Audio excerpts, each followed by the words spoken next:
अरावली के बारे में ध्यान रखनी है। अब हम बात करते हैं मध्य अरावली के बारे में कि मध्य अरावली में क्या है। तो आप समझ सकते हैं, देख सकते हैं कि मध्य अरावली के अंदर ये जो नागौर से इधर वाला पूरा भूभाग है, अजमेर तक का जो पूरा का पूरा भूभाग है, ये मध्य अरावली के अंदर आता है। नागौर, अजमेर, ये वाला भूभाग जो है, यूं कह सकते हैं अपन, सांबर से इधर का पूरा भूभाग, ये पूरा का पूरा भूभाग जो है ये मध्य अरावली के अंदर आता है। अब बात आती है कि मध्य अरावली की सबसे ऊंची चोटी कौन सी है। तो मध्य अरावली की सबसे ऊंची चोटी है यहां पर, जिसका नाम है मोरामजी, जिसका नाम है मोरामजी। सबसे ऊंची चोटी मानी जाती है मोरामजी। मोरामजी सबसे ऊंची चोटी मानी जाती है मध्य अरावली की, नंबर 1, और इसकी ऊंचाई मानी जाती है लगभग 995 मीटर के आसपास, सबसे ऊंची चोटी मानी जाती है। नंबर 2 पर ऊंची चोटी मानी जाती है तारागढ़। नंबर 2 पर सबसे ऊंची चोटी मानी जाती है तारागढ़, जिसकी ऊंचाई मानी जाती है 870 मीटर, 870 मीटर मानी जाती है, दूसरी सबसे ऊंची चोटी है। और तीसरी ऊंची चोटी मानी जाती है नाग पहाड़, नाग पहाड़, तीसरी ऊंची चोटी मानी जाती है नाग पहाड़। नाग की तरह उनकी आकृतियां हैं, इसीलिए इन्हें नाग पहाड़ कहा गया है, नाग पहाड़। और नाग पहाड़ की जो ऊंचाई है वो मानी जाती है लगभग 780 के आसपास मीटर के अंदर है, आसपास मानी जाती है। तो इस प्रकार से ये मध्य अरावली वाला भूभाग। अब हम बात करते हैं कि राजस्थान में जो अरावली पर्वतमाला का सबसे संकीर्ण भूभाग है, संकीर्ण भूभाग जो है वो मध्य अरावली वाला भूभाग है, मध्य अरावली वाला भूभाग। और अगर मैं बात करूं पर्टिकुलर जिले की, तो जिला कौन सा हो जाएगा, अजमेर। अगर प्रश्न बन जाए कि राजस्थान में अरावली पर्वतमाला के बीच, अरावली पर्वतमाला के बीच सबसे ज्यादा संकीर्णता कहां है, या फिर हम यूं कहें कि अरावली पर्वतमाला के बीच सर्वाधिक अंतराल कहां है, सर्वाधिक अंतराल कहां है, तो सर्वाधिक पहाड़ियों के बीच में अंतराल जो है वो मध्य अरावली के अंदर है। और पर्टिकुलर अगर हम बात करें तो अजमेर वाले क्षेत्र के अंदर पहाड़ियां बहुत ही दूर दूर है, तो सर्वाधिक अंतराल वाला भूभाग, या हम यूं कहें कि ये सबसे कम अरावली की पहाड़ियों वाला भूभाग है। न्यूनतम अंतराल वाली बात अगर हम करें तो यहां पर आप देख सकते हैं कि संकीर्ण जो है वो सबसे ज्यादा है पहाड़ियां। और ये जो पहाड़ियां बनी हुई है,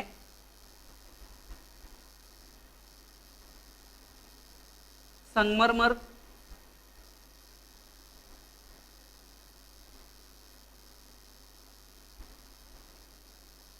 क्वार्टजाइट और ग्रेनाइट से बनी हुई है। ध्यान रखना है आपको, संगमरमर, क्वार्टजाइट और ग्रेनाइट से बना हुआ भूभाग है मध्य अरावली का भूभाग। मध्य अरावली का भूभाग जो बना है वो किन चट्टानों से बना है, तो संगमरमर की चट्टानों से, क्वार्टजाइट की चट्टानों से और ग्रेनाइट की चट्टानों से बना हुआ है। उत्तरी भूभाग बना हुआ है क्वार्टजाइट की चट्टानों से, और मध्य भूभाग बना हुआ है संगमरमर, क्वार्टजाइट और ग्रेनाइट की चट्टानों से बना हुआ है। अब हम बात करते हैं दक्षिण अरावली के बारे में कि दक्षिण अरावली जो है ये वाला भूभाग, दक्षिण अरावली के अंदर बहुत सारे जिले आते हैं, जैसे राजसमंद,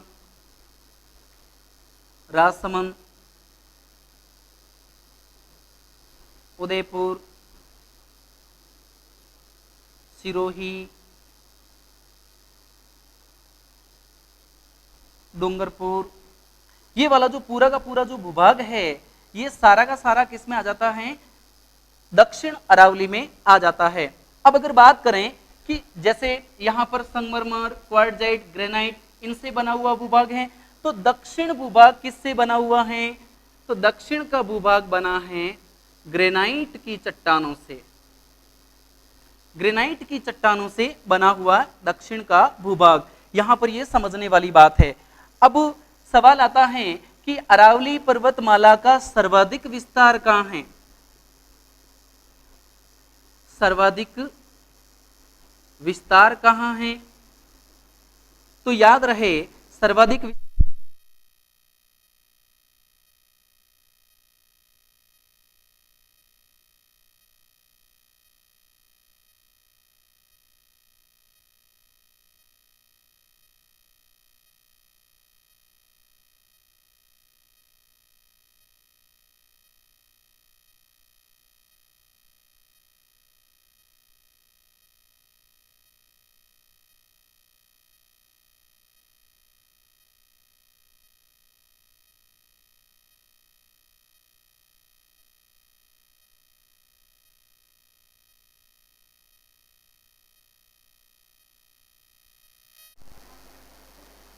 तो हम लोग बात कर रहे थे राजस्थान के अंदर अरावली पर्वतमाला का जो ये दक्षिण में जो विस्तार है इसके बारे में बात कर रहे थे।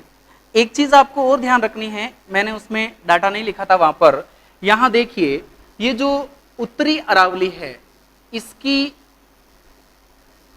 औसत ऊंचाई की अगर मैं बात करूं, औसत ऊंचाई तो लगभग 450 मीटर है।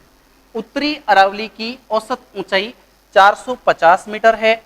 फिर हम बात करें मध्य अरावली की, तो मध्य अरावली की औसत ऊंचाई है 550 मीटर, औसत ऊंचाई 550 मीटर औसत ऊंचाई है मध्य अरावली की। और हम बात करें कि ये जो दक्षिण अरावली है इसकी औसत ऊंचाई कितनी है, तो लगभग 1000 मीटर औसत ऊंचाई है, औसत ऊंचाई है, औसत ऊंचाई है। ये ध्यान रखना है, मैंने तीनों का अलग अलग बता दिया है। उत्तरी अरावली 450 मीटर औसत ऊंचाई है, मध्य अरावली 550 मीटर औसत ऊंचाई है और दक्षिण अरावली की 1000 मीटर औसत ऊंचाई है। और अगर यहां से लेकर के यहां तक पूरी अरावली की औसत ऊंचाई के बारे में अगर हम बात करें तो अरावली की औसत ऊंचाई आ जाती है 930 मीटर। अरावली की औसत ऊंचाई 930 मीटर मानी जाएगी। यहां पर देखिए हमने बात करी कि उत्तरी अरावली के अंदर सबसे ऊंची चोटियां कौन सी है, फिर हमने बात करी कि मध्य अरावली के अंदर सबसे ऊंची चोटियां कौन सी है। हमने बात करी मोराम जी के बारे में। मोराम जी में एक डाटा ये देखो, यहां पर आप इसको थोड़ा ठीक कर लीजिएगा, ये 933 मीटर है, 933 मीटर और 72, ऐसे आप याद कर लीजिए, 933.72 मीटर ऊंचा है।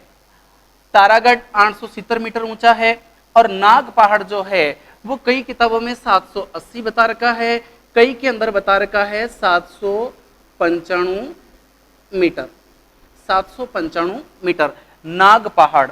नाग पहाड़ की ऊंचाई कुछ में 780 बता रखी है तो कुछ में 795 बता रखी है। फाइनली आपको 795 याद रखना है, 795 मीटर इसकी ऊंचाई है नाग पहाड़ की। अब हम बात कर रहे हैं यहां पर दक्षिण अरावली की, तो राजस्थान में अरावली के बीच सर्वाधिक विस्तार कहां है, तो आप देखेंगे दक्षिण अरावली का विस्तार सर्वाधिक है, दक्षिण अरावली का। और अगर पर्टिकुलर जिला पूछ ले कि अरावली का विस्तार सर्वाधिक किस जिले में है, तो उदयपुर जिले में अरावली का सर्वाधिक विस्तार माना जाता है। उदयपुर जिले के अंदर अरावली का सर्वाधिक विस्तार माना जाता है। अब हम बात करते हैं कि अरावली, दक्षिण अरावली के अंदर कौन कौन सी चोटियां हैं। दक्षिण अरावली की चोटियों के बारे में हम लोग बात करते हैं कि दक्षिण अरावली की कौन कौन सी चोटियां हैं। तो यहां पर मैं नाम लिख रहा हूं। सबसे पहले गुरु शिखर, गुरु शिखर जिसकी ऊंचाई है 1722 मीटर, 1722 मीटर ऊंचाई है गुरु शिखर की, 1722 मीटर। नंबर 2 पर नाम आता है शेर का, नंबर 2 पर नाम आता है शेर का, और शेर है 1597 मीटर ऊंचा। याद रहे ये दोनों सिरोही के अंदर हैं, गुरु शिखर भी सिरोही में है, शेर भी सिरोही के अंदर हैं। उसके बाद में नंबर 3 पर आता है दिलवाड़ा, दिलवाड़ा भी सिरोही के अंदर है। इसकी ऊंचाई है 1442 मीटर। दिलवाड़ा की जो ऊंचाई है वो है 1442 मीटर। उसके बाद में नंबर 4 पर आता है जरगा, इसकी ऊंचाई है 1431 मीटर। जरगा, जरगा की ऊंचाई है 1431 मीटर। उसके बाद में 5वें नंबर पर आता है अचलगढ़, अचलगढ़ की ऊंचाई है 1380 मीटर। अचलगढ़, अचलगढ़ की ऊंचाई है 1380 मीटर।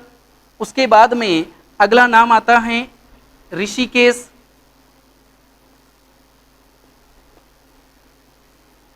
ऋषिकेश इसकी ऊंचाई है 1017 मीटर। ऋषिकेश की ऊंचाई है 1017 मीटर। उसके बाद आता है कमलनाथ, कमलनाथ की ऊंचाई है 1001 मीटर। कमलनाथ की ऊंचाई है 1001 मीटर। तो इस प्रकार से दक्षिण जो अरावली है, इस दक्षिण अरावली के अंदर सबसे ऊंची ऊंची चोटियां पाई जाती है। सबसे ऊंचा जो भूभाग है वो दक्षिण अरावली का है, क्योंकि गुरु शिखर 1722 मीटर ऊंचा है, शेर 1597 मीटर ऊंचा है, दिलवाड़ा 1442 मीटर ऊंचा है, जरगा 1431 मीटर ऊंचा है, अचलगढ़ 1380 मीटर ऊंचा है, ऋषिकेश 1017 मीटर ऊंचा है, कमलनाथ 1001 मीटर ऊंचा है। तो इस प्रकार समझ सकते हैं कि 1000 मीटर से ऊंची ऊंची पहाड़ियां दक्षिण अरावली के अंदर ज्यादा है। ध्यान रखिएगा, दक्षिण अरावली जो क्षेत्र है वो कैसी चट्टानों से बना हुआ है? तो ग्रेनाइट चट्टानों से बना हुआ क्षेत्र है। दक्षिण अरावली ग्रेनाइट चट्टानों से बना हुआ है, ग्रेनाइट के पत्थरों से बना हुआ है। ये ध्यान रखने वाली बात है, ग्रेनाइट से बना हुआ है। इसी कारण यहाँ पर जो ये जालोर वाला जो क्षेत्र है, जालोर वाला जो क्षेत्र है, इसे ग्रेनाइट सिटी के नाम से भी जाना जाता है। जालोर वाला जो भूभाग है वो ग्रेनाइट सिटी के नाम से भी जाना जाता है। अब यहाँ पर हमने बात करी है अरावली पर्वतमाला के 3 अलग अलग भाग के बारे में, उत्तरी अरावली, मध्य अरावली और दक्षिण अरावली। याद रखिएगा, यहां पर नाम आया है गुरु शिखर, गुरु शिखर। इसको मैं साफ कर देता हूं। गुरु शिखर, गुरु शिखर पर घूमने के लिए आए हैं एक इतिहासकार जिनका नाम है colonel James Todd. Colonel James Todd Guru Shikhar पर घूमने आए हैं और इन्होंने यहाँ पर बहुत सारे साधु संतों को भक्ति करते हुए देखा है, भक्ति करते हुए देखा है। इसलिए कर्नल जेम्स टॉड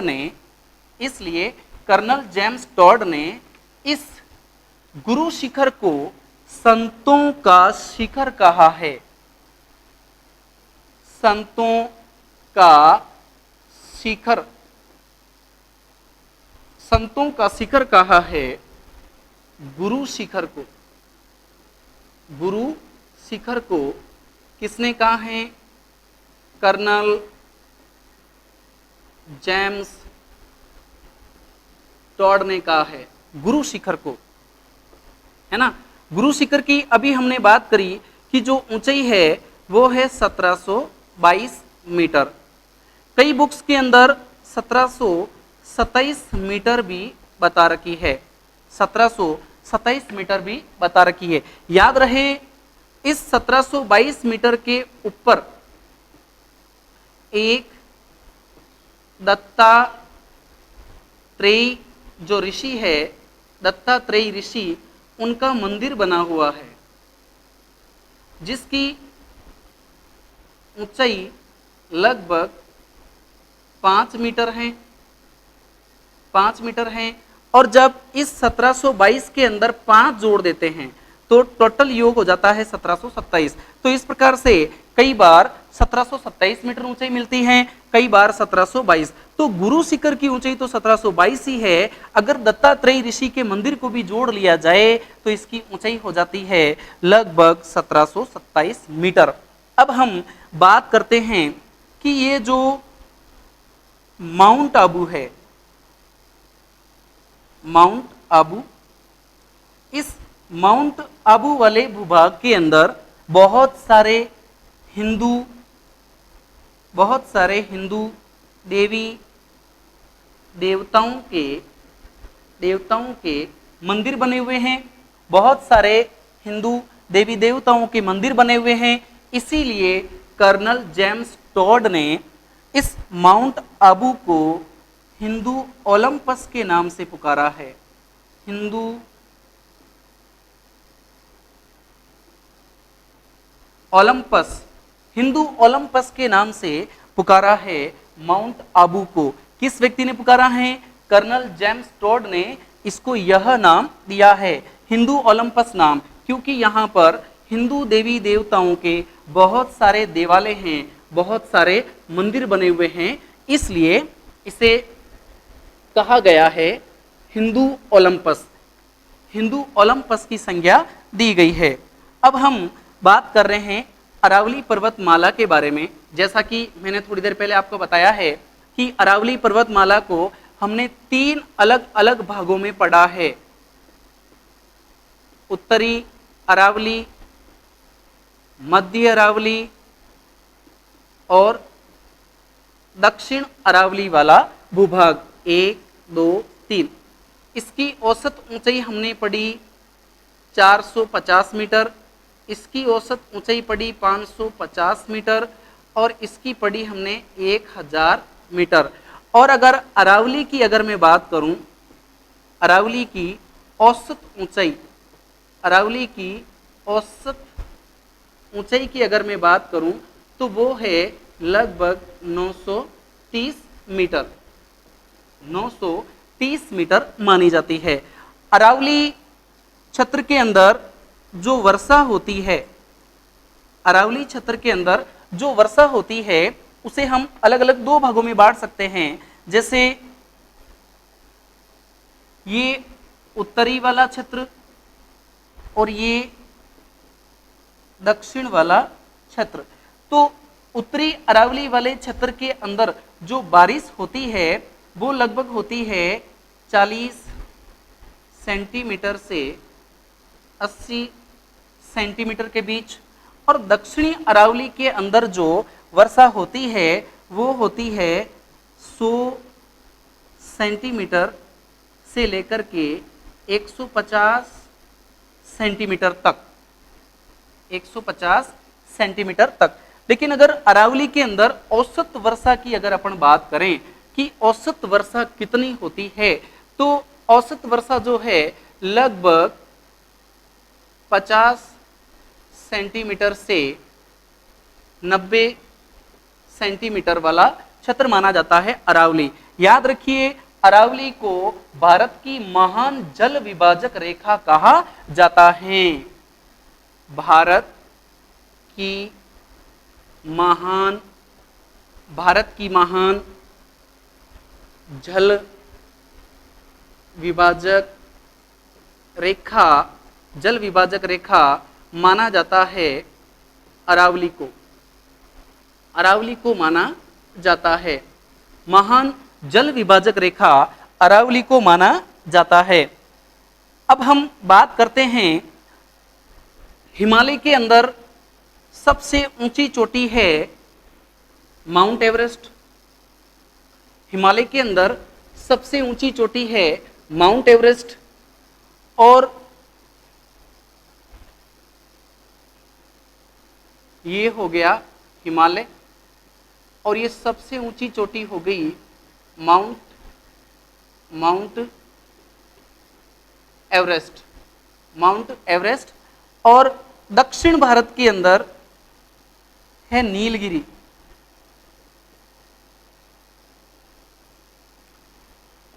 ये तो हो गया उत्तर भारत, और ये हो गया दक्षिण भारत। नीलगिरी जो पड़ता है वो पड़ता है पश्चिम घाट में। तो उत्तर भारत में माउंट एवरेस्ट माने हिमालय की माउंट एवरेस्ट से लेकर के पश्चिम घाट की नीलगिरी के बीच अगर सबसे ऊंचा शिखर है तो उसका नाम है गुरु शिखर। सबसे ऊंचा शिखर गुरु शिखर है। गुरु शिखर पड़ता है माउंट आबू सिरोही राजस्थान के अंदर। बढ़िया प्रश्न है, पूछा जा चुका है कि भारत के हिमालय की सबसे ऊंची चोटी उत्तर में माउंट एवरेस्ट और नीचे नीलगिरी की पहाड़ियों के बीच सबसे ऊंचा पर्वत शिखर कौन सा है, तो उसका नाम है गुरु शिखर को माना जाता है, जिसकी ऊंचाई मानी जाती है 1722 मीटर। 1722 मीटर मानी जाती है। अब हम बात करते हैं कि ये जो अरावली है इसके राजस्थान में होने के कुछ लाभ हैं और कुछ हानियां हैं। सबसे पहले हम बात करते हैं कि लाभ क्या हैं।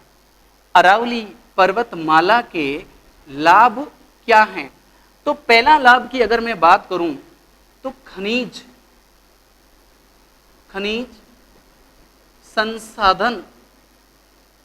संसाधन लगभग 70% अरावली से निकाला जाता है। राजस्थान का खनिज संसाधन की अगर बात करें तो लगभग 70% भाग जो है वो अरावली से ही निकाला जाता है। दूसरी बात, ये तो हुआ पहला। अब हम बात करें दूसरी, तो जो बंगाल की खाड़ी है, बंगाल खाड़ी के मानसून को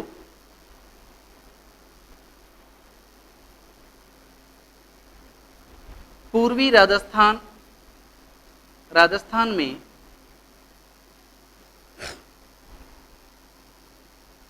वर्षा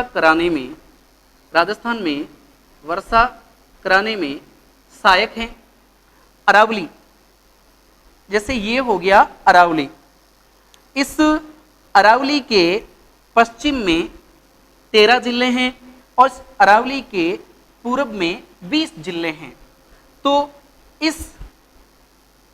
ये अरावली का पूर्वी भाग है, ये अरावली का पश्चिमी भाग है।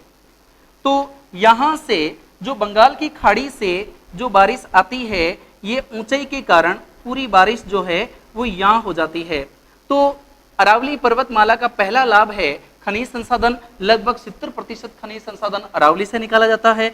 और दूसरा लाभ है कि बंगाल की खाड़ी से जो मानसून आता है उसको रोक करके अरावली के पूर्व में वर्षा करवाता है। ये तो हो गए इसके लाभ। अब अगर बात करें कि अरावली की हानि क्या है, तो जो अरावली पर्वतमाला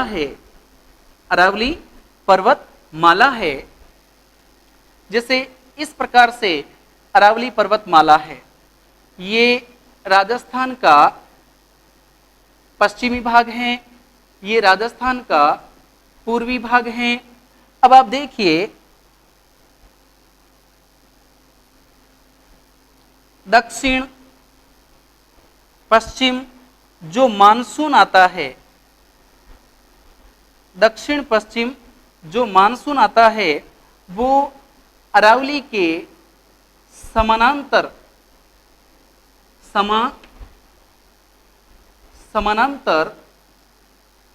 निकल जाता है, क्योंकि अरावली पर्वतमाला का जो विस्तार है वो उत्तर पूर्व से दक्षिण पश्चिम की ओर है, और जो राजस्थान के अंदर मानसून आता है अरब सागरीय मानसून, वो अरब सागरीय मानसून राजस्थान में प्रवेश करता है दक्षिण पश्चिम से, वागड़ क्षेत्र से, और ये अरावली के समानांतर सीधा रुक जाता है। अरावली पर्वतमाला इसमें किसी प्रकार बाधकता का काम नहीं करती है, इसलिए राजस्थान के इस लगभग 61.11% भूभाग पर वर्षा नहीं होती। पहली बात, सीधा सीधा निकल जाता है।